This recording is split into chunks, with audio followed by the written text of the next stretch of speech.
floors, possibly down the road. Yeah, floors need some love, but all in, not hateful.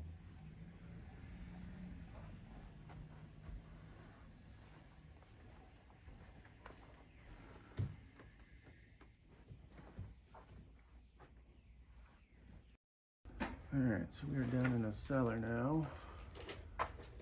Did not look at this last time.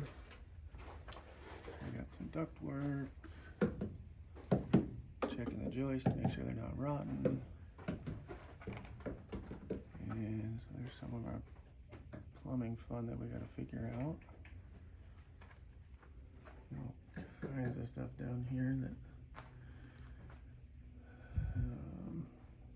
newer furnace, water tank. So that's the one we gotta figure out. So this is the line we gotta figure out how to split up.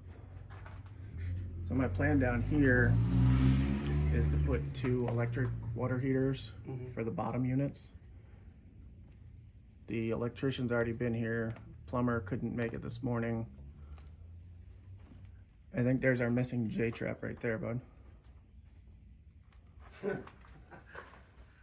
From that sink. Oh, from upstairs.